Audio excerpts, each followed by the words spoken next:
Assalamualaikum warahmatullahi wabarakatuh. Kembali lagi di channel Slamet Untung. Gimana kabar kalian semua? Semoga kalian dalam keadaan sehat dan sukses selalu ya. Dukung channel ini supaya bisa berkembang dengan menekan tombol subscribe, like, dan lonceng notifikasinya agar tak ketinggalan cerita horor lainnya. Tak usah berlama-lama lagi, kita masuk ke ceritanya. Berbakti kepada orang tua adalah kewajiban, namun tidak semua orang mampu melakukannya. Ada yang rela berkorban demi kebahagiaan ayah dan ibu, tapi ada pula yang tega menelantarkan mereka di masa tua. Tak jarang, orang tua yang dulu membesarkan dengan penuh kasih sayang, akhirnya berakhir di panti jompo, dilupakan oleh darah dagingnya sendiri. Namun, ada juga anak yang tetap setia, merawat orang tuanya hingga napas terakhir.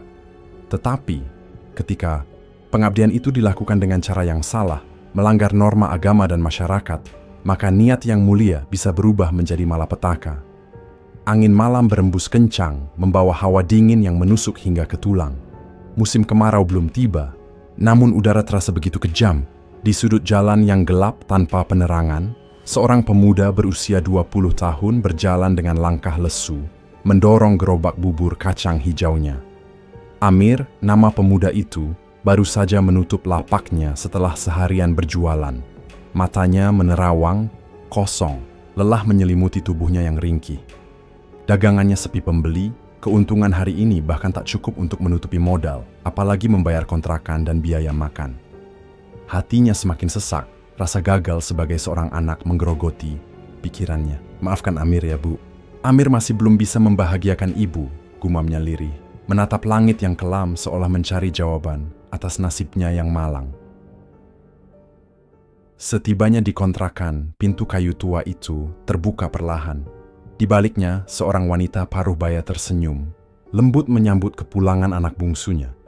Amir membalas senyuman itu, memaksakan ekspresi ceria meski hatinya remuk redam. "Bagaimana daganganmu hari ini, Nak?" Suara lembut ibunya, Bu Marlina, memecah keheningan. Amir tak langsung menjawab, hanya meraih tangan wanita itu dan mengecupnya penuh hormat. Kemudian ia duduk di kursi plastik yang sudah mulai rapuh di samping ibunya. "Seperti biasa, Bu. Sepi," jawabnya lirih. Sejenak, Bu Marlina terdiam. Tatapannya sendu, merasakan beban berat yang ditanggung anaknya seorang diri. "Maafkan Ibu Mir, karena Ibu malah menambah kesulitan hidupmu. Seharusnya kau tak perlu menanggung semua ini sendirian," ucapnya dengan suara bergetar, menahan tangis yang hampir pecah. Amir terperanjat. Ia segera berjongkok di hadapan ibunya, menggenggam kedua tangan yang mulai dipenuhi keriput. "Ibu, jangan pernah berkata seperti itu. Amir tidak akan pernah merasa terbebani. Jangan banyak pikiran ya, Bu. Nanti penyakit ibu malah semakin parah." Suaranya lirih, penuh ketulusan. Bu Marlina mengusap kepala anaknya. Air mata tak terbendung lagi, mengalir di pipinya yang tirus. Amir pun tak mampu menahan haru, dadanya sesak, matanya panas. Hanya doa yang bisa ia panjatkan, berharap takdir tak lagi kejam padanya dan ibunya. "Amir, kalau bukan karena kamu, mungkin di hari tua ibu sudah terlunta-lunta di jalanan." Suara Bu Marlina bergetar, tangannya mengelus lembut pipi anaknya. "Ibu jangan bicara begitu, rezeki itu urusan Allah." Amir akan terus berusaha. Amir mengecup ubun-ubun ibunya, menyalurkan sedikit kehangatan yang ia punya. Di balik semua kegetiran ini, Amir tak pernah menyangka bahwa sebagai anak bungsu, ia justru memiliki pemikiran yang lebih dewasa dibanding kakaknya, Raju. Raju, anak pertama Bu Marlina, kini hidup dalam kemewahan bersama Citra, istrinya. Rumah megah berlantai 2, kendaraan mewah, dan perhiasan yang selalu berkilauan di tubuh Citra seakan menjadi simbol betapa berlimpahnya hidup mereka. Namun, di balik semua itu, ada satu hal yang mereka abaikan. Sang ibu yang kian renta dan sakit-sakitan. Bu Marlina tidak pernah meminta banyak. Sekadar perhatian, sekadar kepedulian, sekadar sejumput kasih dari anak yang pernah ia besarkan dengan penuh cinta. Tapi Raju seakan tuli, bahkan untuk sekadar memberi uang belanja pun, dia enggan. Semua keputusannya kini ada di tangan Citra, dan bagi Citra, mertua hanyalah beban. Dulu, ketika Bu Marlina jatuh terpeleset di kamar mandi akibat vertigonya, Amir panik bukan main. Darah merembes dari kepala ibunya, mengotori lantai ubin yang sudah kusam. Tangannya gemetar saat mencoba menopang tubuh lemah itu. Amir tahu dia harus membawa ibunya ke rumah sakit. Tapi ada satu masalah besar, dia tidak punya uang. Putus asa, Amir nekat melangkahkan kakinya ke rumah Raju. Malam itu dingin, menusuk, angin menerpa tubuhnya yang hanya dibalut kaos tipis dan celana lusuh. Jantungnya berdetak kencang saat berdiri di depan pintu besar yang mengkilap. Begitu kontras dengan pintu kontrakan Reyot tempat ia dan ibunya tinggal. Tangannya baru saja hendak mengetuk ketika suara nyaring membuatnya terlonjak. "Ngapain kamu? Kesini?" Citra, wanita itu berdiri di ambang pintu dengan tangan berkacak pinggang, matanya menyipit penuh kebencian. Amir menelan ludah, mencoba menenangkan getar di suaranya. "Maaf, Citra, Raju ada?" tanyanya hati-hati. Citra menyeringai sinis. "Mau apa kamu? Nyari suami saya? Pasti mau minta duit ya?" Amir terdiam, hatinya sakit mendengar tuduhan itu. Tapi dia tak punya pilihan lain. Dengan kepala tertunduk, dia mengangguk, pelan. "Ya, tadi ibu jatuh kepleset di kamar mandi. Saya mau bawa ibu ke rumah sakit, tapi saya nggak punya uang." Suaranya lirih, hampir tenggelam oleh suara jangkrik di kejauhan. Citra mendengus, wajahnya penuh kejijikan. "Enak aja datang-datang ke sini minta uang. Kalau nggak punya duit, ya jangan sok-sokan ke rumah sakit. Beli obat warung aja beres." "Tapi," kepala tuh belakang ibu berdarah. "Saya takut nanti kenapa-kenapa." Amir berusaha menjelaskan. Matanya mulai panas, menahan air mata. Citra melipat tangan di dada, lalu mendekatkan wajahnya ke arah Amir. Napasnya berbau wangi parfum mahal, tapi kata-katanya begitu busuk. "Makanya kalau miskin jangan banyak gaya. Biaya rumah sakit itu mahal, ngerti? Kamu pikir nyari duit itu gampang, hah?" Suaranya menggema di teras rumah megah itu, seakan menampar harga diri Amir berkali-kali. Amir menggigit bibirnya, menunduk semakin dalam. Dadanya sesak, bukan hanya karena hinaan itu, tapi karena ketakutannya pada satu kenyataan. Ibunya sedang sekarat, dan dia tidak bisa berbuat apa-apa. "Saya mohon, kali ini saja, kasihan ibu." Suara Amir bergetar, nyaris pecah. "Insya Allah nanti, kalau saya ada rezeki, saya akan ganti." Lagi-lagi, usahanya tetap tidak berhasil. Citra malah makin menjadi-jadi, mencibir tanpa belas kasihan. "Halah, lagu lama. Orang miskin ya gitu, waktu minjam uang ngemis-ngemis kayak pengemis minta dikasihi. Tapi nanti giliran ditagih sok galak, malah kayak kolektor." Ejek Citra sambil melipat tangan di dada. "Enggak teh, saya janji enggak akan gitu." "Demi Allah," kata Amir dengan sungguh-sungguh. "Jangan bawa-bawa nama Tuhan," bentak Citra. "Saya dan Raju enggak bisa nolongin kamu. Sana, cari yang lain." Tiba-tiba, terdengar suara dari dalam rumah, diikuti kemunculan seorang laki-laki yang sangat dikenal Amir. Jantungnya mencelos. Itu Raju, kakaknya. Wajah Raju tampak terganggu oleh suara gaduh yang berasal dari istrinya. "Ini nih, sok-sokan bilang nanti kalau udah punya duit bakal dibayar lagi." Citra langsung mengadu sebelum Amir sempat berkata apa-apa. Raju diam, tapi tatapannya dingin, penuh kebencian yang menusuk ke hati Amir.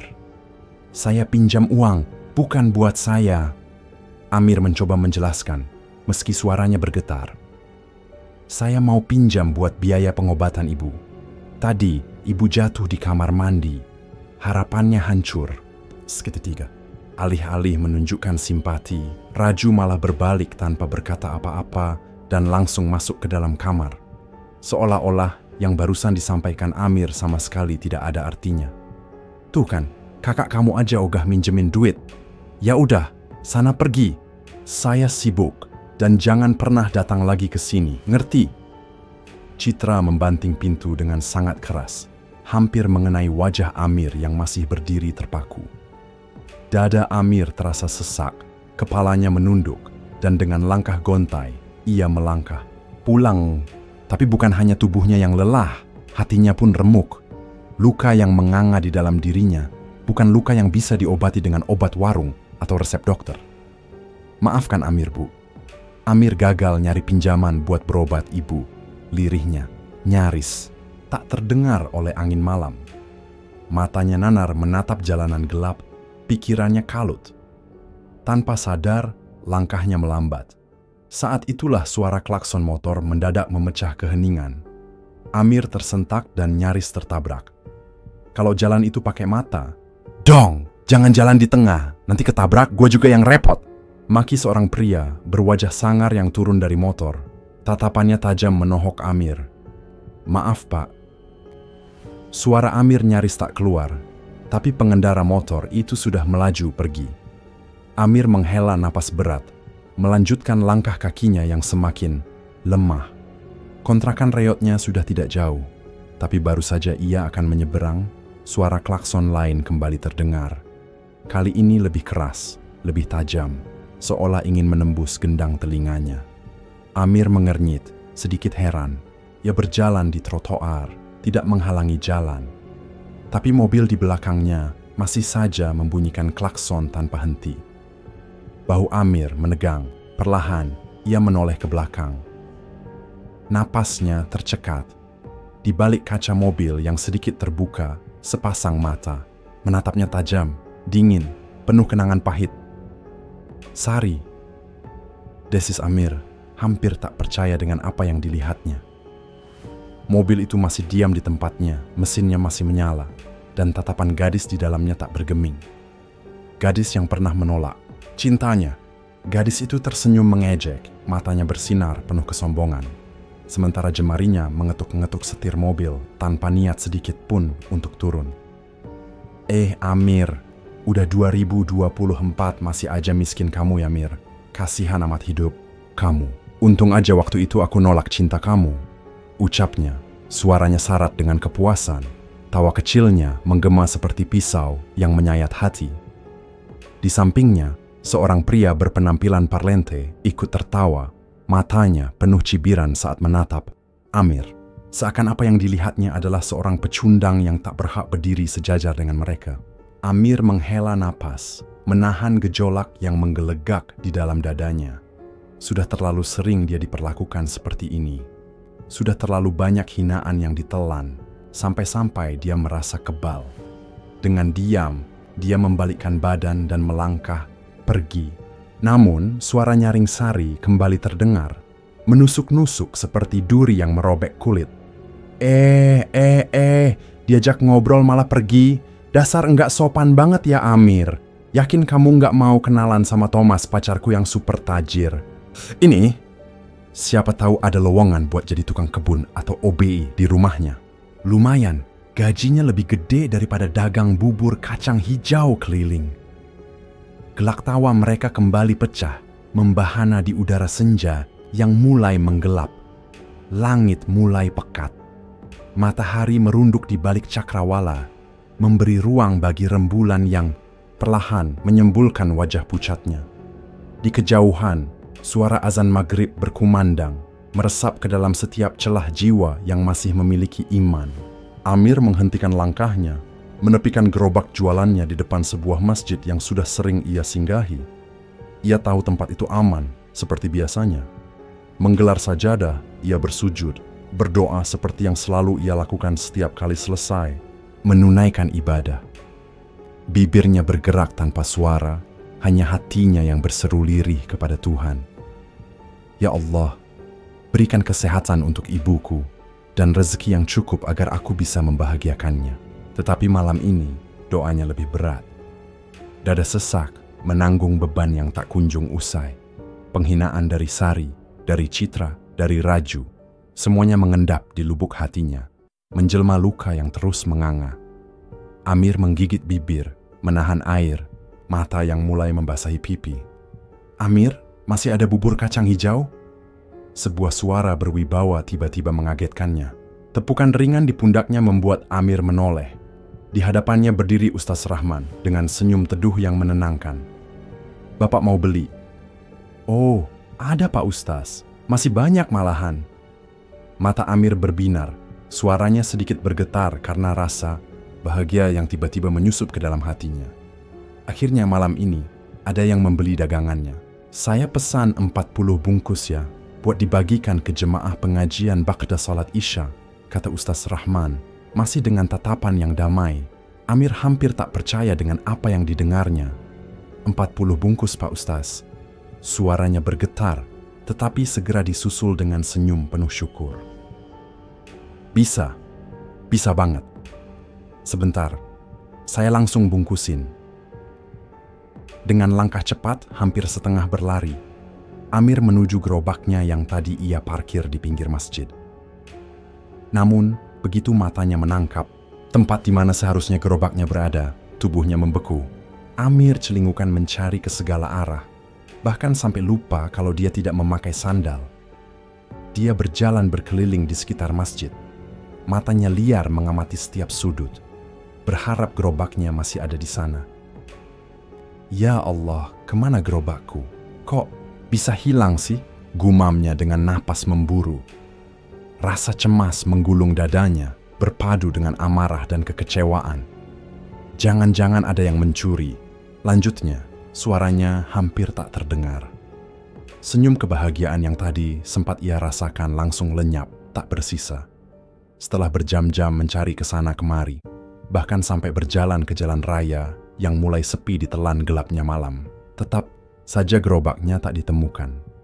Langkahnya terhuyung, tenaganya hampir habis. Akhirnya, dengan napas tersengal, Amir terduduk lesu di pinggir jalan, menatap kosong ke aspal yang dingin. Kedua tangannya meremas rambut sendiri, mencoba melampiaskan rasa kesal yang membuncah di dadanya. Sudahlah, jangan ditangisi. Lebih baik kamu ikut saya sekarang. Amir tersentak. Suara itu terdengar begitu jelas di telinganya, seolah-olah seseorang berdiri tepat di sampingnya. Ia segera menoleh ke kanan, ke kiri, bahkan menengok ke belakang. Namun, tak ada siapa-siapa. Jalanan sepi, hanya ada angin malam yang berhembus, pelan, mengusik dedaunan kering di sepanjang trotoar. Saat itu jugalah Amir sadar bahwa dirinya sedang duduk tepat di depan pintu gerbang pemakaman umum di desanya. Kamu tidak perlu tahu siapa saya. Bila kamu ingin mengubah nasibmu dengan cepat, datanglah ke tempatku di gubuk paling ujung sebelah makam Jang. Suara itu kembali terdengar, kali ini lebih dekat, lebih jelas. Amir menajamkan telinga. Bila ditelisik dari nada suaranya, itu adalah suara seorang kakek-kakek, parau, serak, namun memiliki tekanan yang kuat. Ia masih termenung, mencoba mencerna kata-kata itu, menimbang-nimbang tawaran yang baru saja ia dengar. Kamu sayang ibumu, kan? Kamu ingin membahagiakan ibumu, kan? Amir tersentak lagi. Jantungnya berdegup keras. Bagaimana suara itu bisa tahu tentang ibunya? Ia melirik ke sekeliling dengan gugup. Tubuhnya mulai dipenuhi keringat dingin. Aku bukan hanya tahu soal kamu dan ibumu, Jang, tapi aku juga tahu soal kakak iparmu dan kakak kandungmu yang pelit, yang tidak mau meminjamkan uang untuk pengobatan ibumu. Betul, kan? Amir tercekat. Rasa ngeri merayapi tengkuknya. Jantungnya yang tadinya berdebar karena cemas, kini berdetak, lebih cepat karena ketakutan. Bagaimana suara itu bisa tahu semua tentang kehidupannya? Namun, di balik rasa takut yang merayap di relung hatinya, terselip rasa penasaran yang begitu kuat. Tawaran itu terdengar menggoda. Apa salahnya mencoba? Apalagi saat ini dia benar-benar sedang tidak punya apa-apa. Gerobaknya hilang, dagangannya lenyap. Uang sepeser pun tak ada di kantongnya. Tanpa berpikir panjang lagi, Amir pun memutuskan untuk mengikuti saran dari suara misterius itu. Ia bangkit dan melangkahkan kakinya memasuki kompleks pemakaman yang kini diselimuti kegelapan pekat. Hanya temaram cahaya rembulan yang menjadi penerangnya. Udara malam terasa lebih dingin dari biasanya. Suasana di sekitar begitu sunyi, tapi ada sesuatu yang terasa ganjil, terlalu sunyi, bahkan untuk ukuran sebuah makam. Langkahnya semakin dalam, ke dalam kompleks pemakaman, tetapi bulu kuduknya terus meremang. Ia merasa ada yang mengawasinya. Entah dari mana, entah oleh siapa, tapi ada sepasang, atau bahkan lebih, mata tak kasat mata yang seakan mengintainya dari balik nisan-nisan tua yang berlumut. Beberapa kali ia mendengar suara gemerisik di antara rerumputan, tapi setiap kali menoleh, tak ada siapa-siapa. Amir berusaha tetap tenang. Namun, langkahnya semakin lama semakin cepat, nyaris seperti berlari kecil.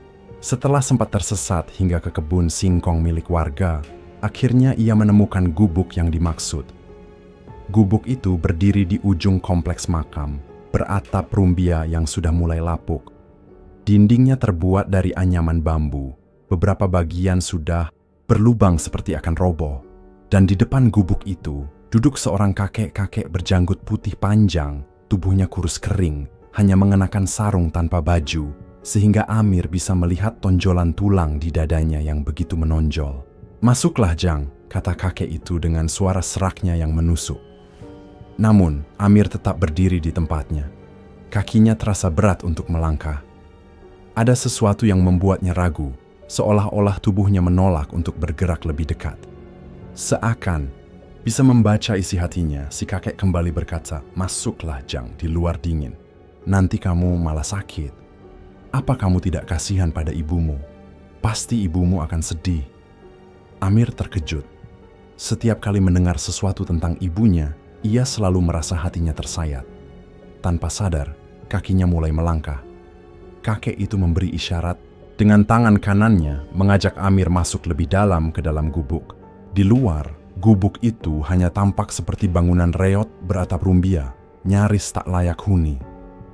Namun, begitu Amir melangkahkan kakinya ke dalam, matanya membelalak. Rumah itu sangat luas, jauh melebihi perkiraannya. Karpet tebal dengan motif emas membentang di lantai, terasa begitu empuk di bawah kakinya. Perabotan kayu jati berukiran rumit memenuhi setiap sudut, berkilauan diterpa cahaya lampu gantung kristal yang memantulkan pantulan cahaya berwarna keemasan. Bahkan, dibandingkan rumah mewah berlantai 2 milik Citra dan Raju, tempat ini jauh lebih megah. Amir hanya bisa menelan ludah, jantungnya berdegup kencang. Ia merasa seperti melangkah ke dunia lain. "Siapa aku itu tidak penting, Jang." Suara kakek tua yang membawanya ke sini terdengar tenang, berat, namun penuh tekanan. "Kamu boleh panggil aku Abah Sukma. Yang lebih penting, apa kamu ingin hidup enak, punya banyak harta, dan usahamu sukses?" Amir menelan ludah. "Iya, Kek, tapi sudah, jangan banyak mikir, Jang." Abah Sukma memotong cepat. "Kalau Jang Amir mau, kakek bisa bantu. Asal kamu menuruti persyaratan yang kakek ajukan." Amir diam, pikirannya berkecamuk. Tawaran ini terdengar menggiurkan, tetapi ada ketakutan yang merayapi benaknya. "Tapi, ini aman, Kek?" tanyanya dengan suara lebih pelan, hampir berbisik. Abah Sukma tertawa kecil, suaranya dalam dan menggema. "Sudah pasti aman atuh, makanya kakek tawarkan ke kamu. Sudah banyak orang yang kakek bantu, dan sekarang mereka hidup enak, punya banyak uang, dan tak ada lagi yang menghina mereka. Bahkan, orang-orang yang dulu meremehkan mereka sekarang bertekuk lutut." Amir menghela napas. Ia tak bisa memungkiri bahwa kata-kata itu menyentuh hatinya. Ia dan ibunya telah lama dihina dan diremehkan. Ia tahu benar dunia ini hanya menghargai mereka yang berduit. Ia ingin membalas semuanya. Tanpa pikir panjang, Amir mengangguk. "Saya siap, Kek. Saya mau," katanya, suaranya sedikit bergetar. Abah Sukma tersenyum tipis, matanya menyipit seperti harimau tua yang menemukan mangsanya. "Bagus," katanya pelan, nyaris berbisik. "Kamu hanya perlu melakukan pesugihan celana dalam sebagai penglaris usahamu." Amir tersentak. "Pesugihan celana dalam?" "Iya," kata Abah Sukma santai. "Kamu tak perlu takut, Jang. Pesugihan ini tak butuh tumbal. Semua ritualnya biar kakek yang lakukan. Kamu hanya perlu mengikuti apa yang harus dilakukan. Gampang, kan?" Amir masih ragu. Ada sesuatu yang terasa ganjil. "Tapi, Kek, saya baru saja kena musibah. Gerobak jualan saya dicuri saat saya sedang salat maghrib di masjid.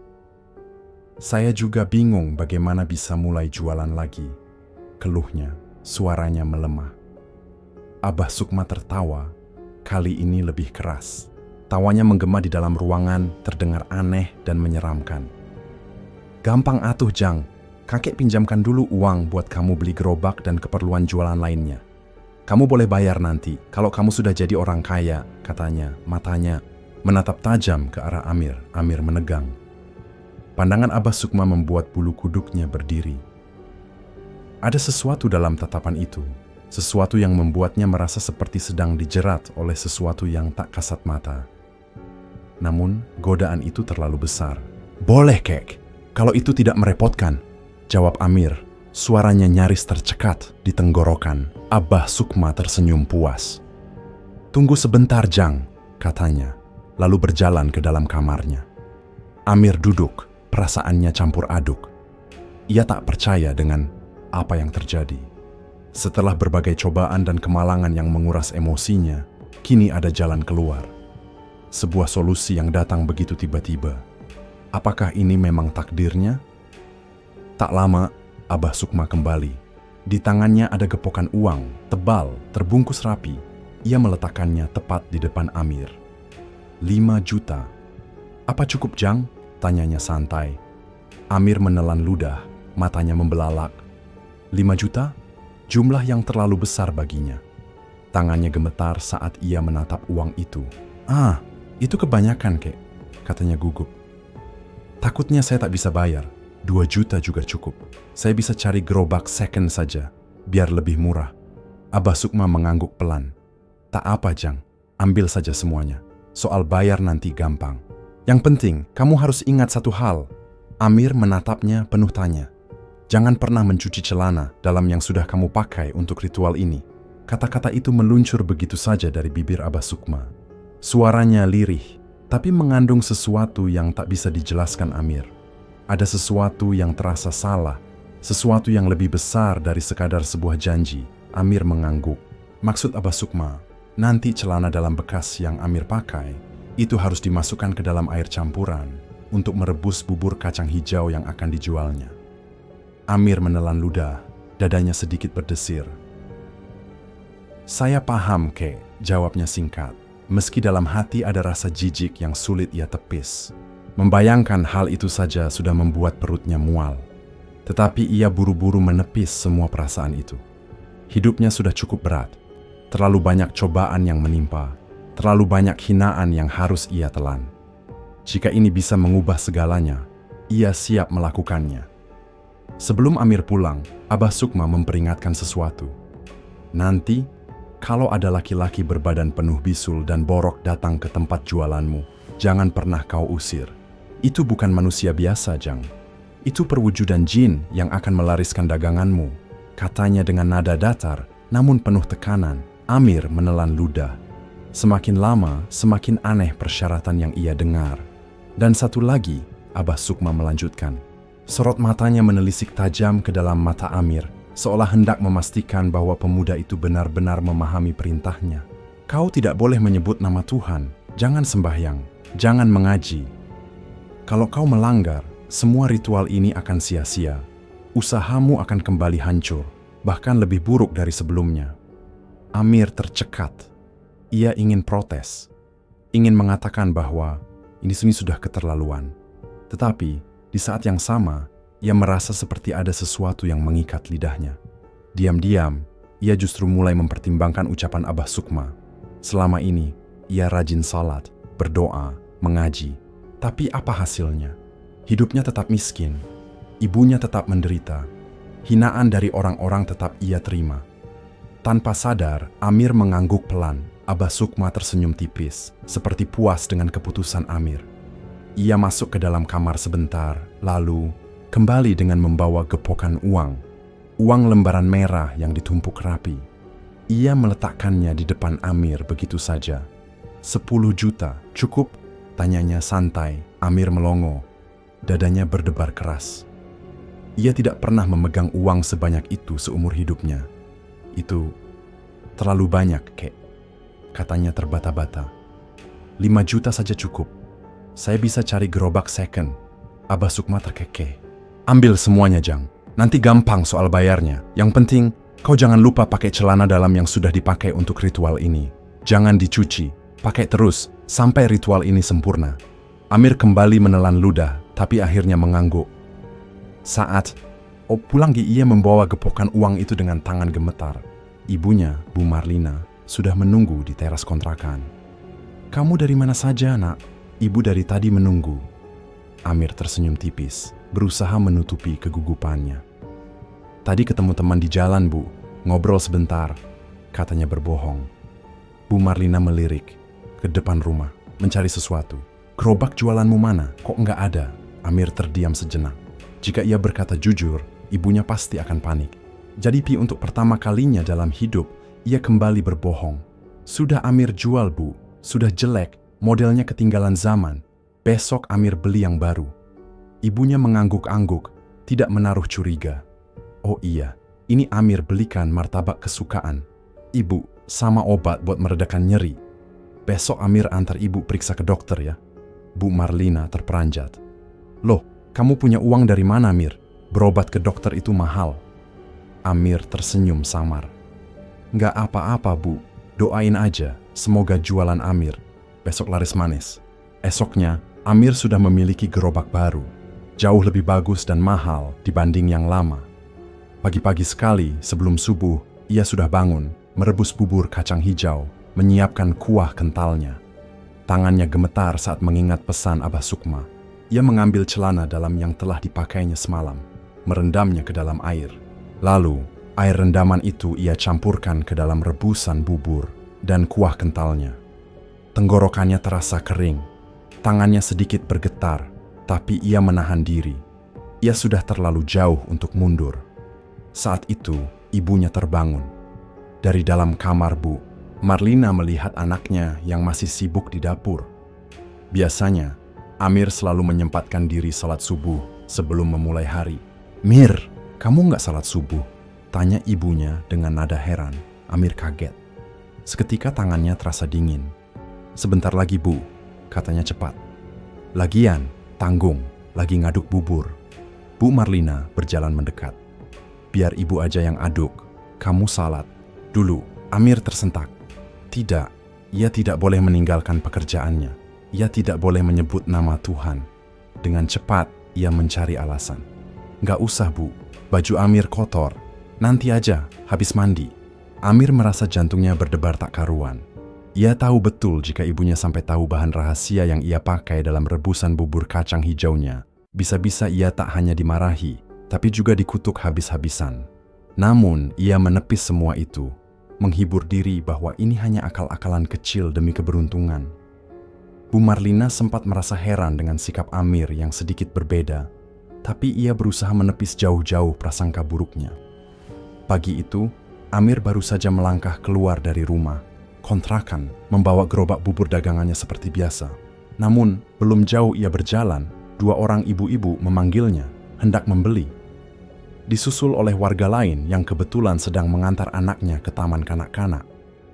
Amir nyaris tak percaya, belum pernah dagangannya seramai ini sejak pertama kali ia berjualan. Tumben bubur kacang hijaumu kok rasanya beda, Mir, celetuk seorang ibu yang sedang menikmati semangkuk bubur bersama ibu-ibu lain di bangku panjang yang disediakan Amir. Amir mendadak tegang, jantungnya berdetak lebih cepat. Ia takut kalau ibu itu mengatakan rasanya aneh, atau lebih buruk lagi, tidak enak. Dengan perasaan was-was, ia bertanya, memangnya rasanya kenapa, Bu? Tidak enak ya? Si ibu justru terkekeh. Ih, siapa bilang gak enak? Justru ibu mau bilang ini enak banget. Lebih enak dibanding bubur kacang hijau langganan ibu dulu. Amir sempat tertegun, lalu tiba-tiba permintaan bertubi-tubi datang. Amir, bungkuskan buat dibawa pulang, 5 bungkus ya, seru ibu tadi. Warga lain yang sudah mencicipi buburnya pun ikut-ikutan memesan dalam jumlah banyak. Dalam waktu singkat, bubur kacang hijaunya ludes tak bersisa. Amir hampir tak percaya dengan apa yang baru saja terjadi. Ia pulang dengan hati berdebar, bukan hanya karena gembira, tapi juga karena sesuatu yang lain.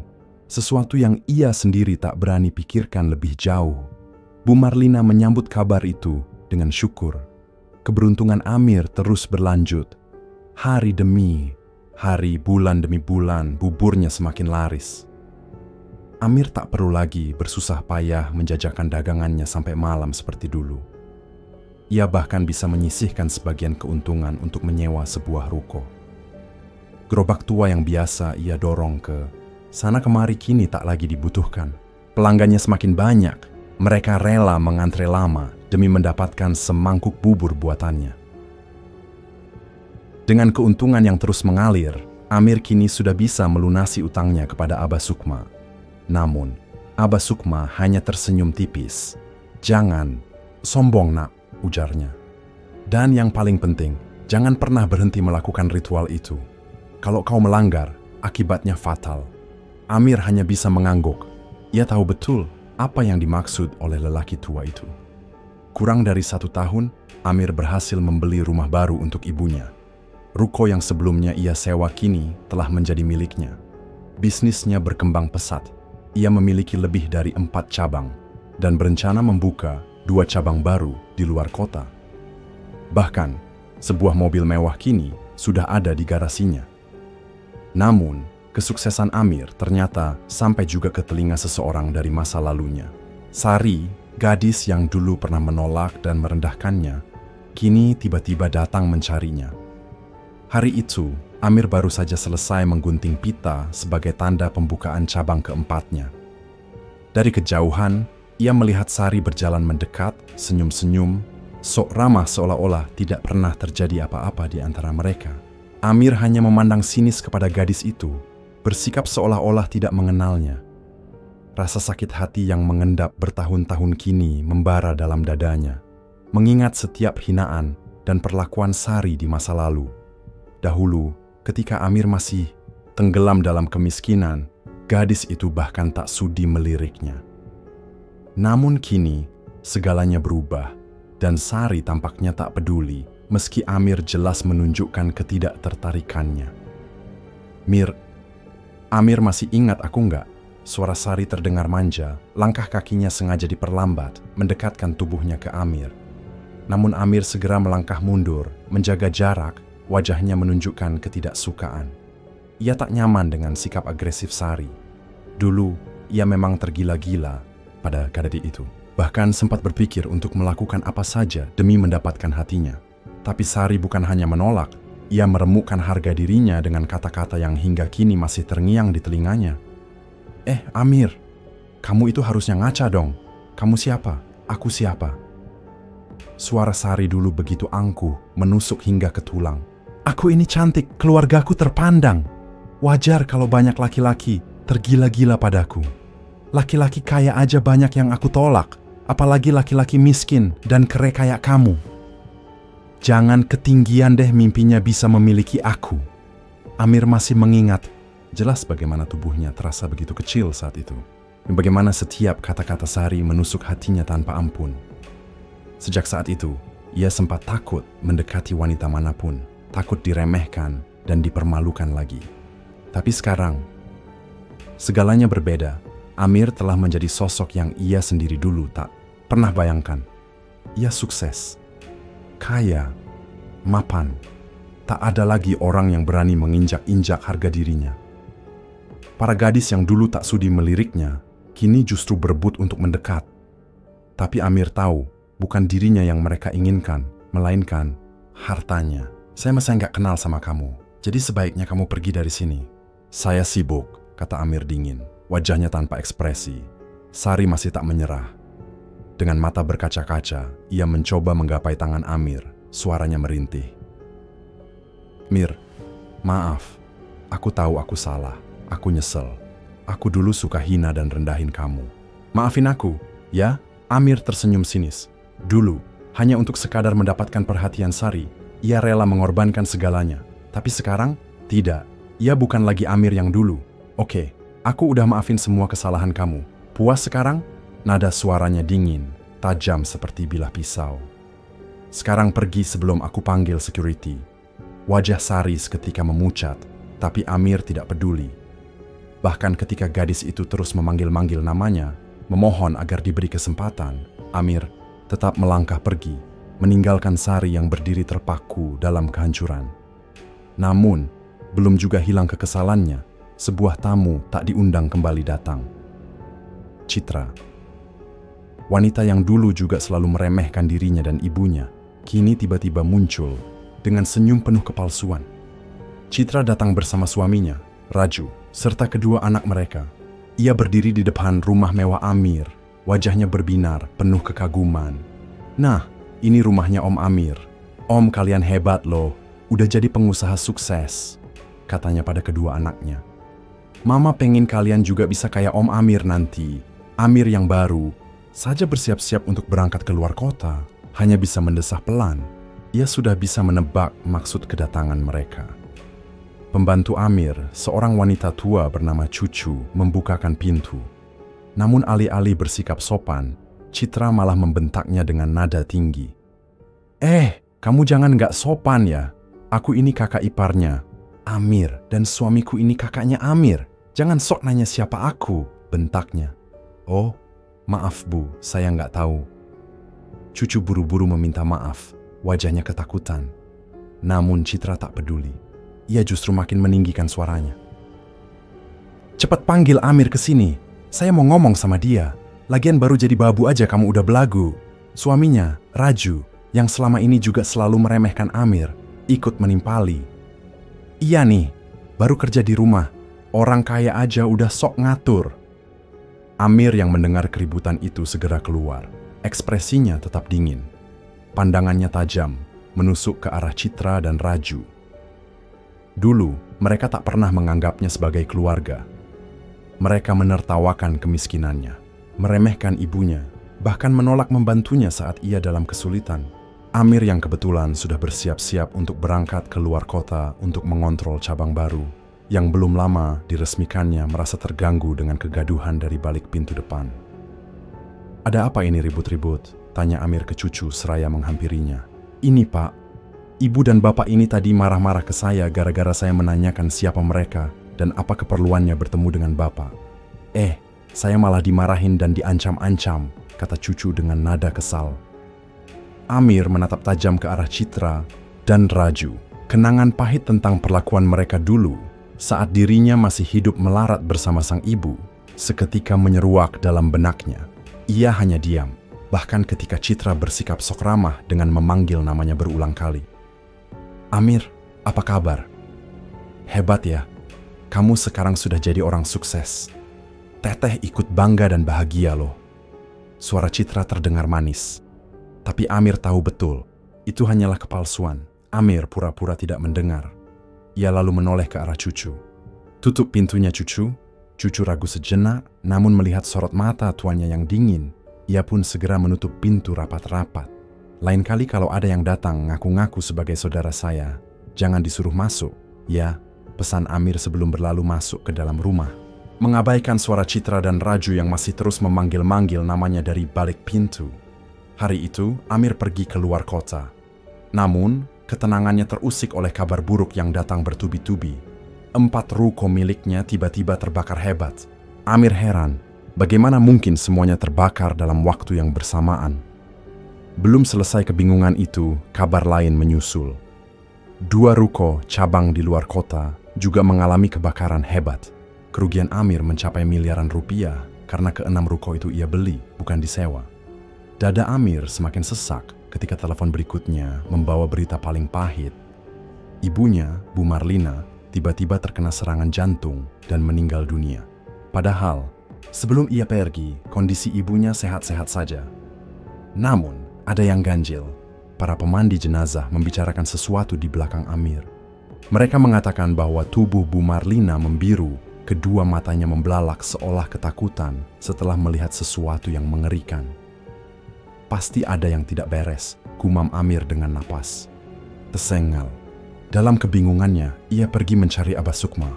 Aneh, gubuk tempat tinggal dukun tua itu menghilang begitu saja. Padahal Amir yakin betul masih hafal di mana letaknya. "Abah Sukma," Amir memanggil sekuat tenaga, suaranya serak, tetapi tidak ada jawaban, tidak ada siapapun. Dengan hati yang semakin gelisah, Amir kembali ke rumahnya. Namun setibanya di sana, ia malah disambut oleh kerumunan warga di depan rumah mewahnya. "Rumahmu kebakaran, Mir," seru salah seorang warga. Amir tertegun. Api begitu besar melalap rumahnya, namun ada yang lebih aneh lagi. Kebakaran itu sama sekali tidak menyebar ke rumah-rumah warga lain yang berdempetan. Seolah-olah api itu hanya mengincar miliknya saja. Ia tidak tahu Semua bencana ini berawal dari kejadian di salah satu ruko cabangnya. Pada suatu malam, ketika ruko bubur kacang hijau hendak tutup, seorang pria bertelanjang dada muncul entah dari mana. Tubuhnya menjijikkan, penuh bisul, borok, dan koreng yang menyebarkan bau busuk menusuk hidung. Sang karyawan ruko merasa jijik dan segera mengusirnya tanpa basa-basi. Ia tidak tahu, itulah pantangan terbesar dalam pesugihan celana dalam yang dilakukan. Majikannya Amir, Abah Sukma sudah memperingatkan, namun peringatan itu diabaikan. Amir merasa menyesal. Ibu yang sangat ia cintai lebih dari segalanya, justru harus menjadi tumbal jin perewangan yang dulu membantunya meraih kesuksesan. Kebenaran itu akhirnya ia ketahui dari Ustaz Rahman. Malam itu, arwah Bu Marlina mendatangi Ustaz, meminta pertolongan. Sosoknya tampak mengenaskan. Tubuhnya dirantai, diseret, dan dipukuli oleh makhluk laki-laki tinggi besar berbulu lebat. Tangis Amir pecah. Keserakahannya berujung petaka. Ia telah kehilangan segalanya, hartanya, rumahnya, bahkan ibunya. Keesokan harinya, warga menemukannya tergantung di atas pohon pete dengan seutas tali tambang menjerat lehernya. Tubuhnya menggantung, membeku dalam penyesalan abadi.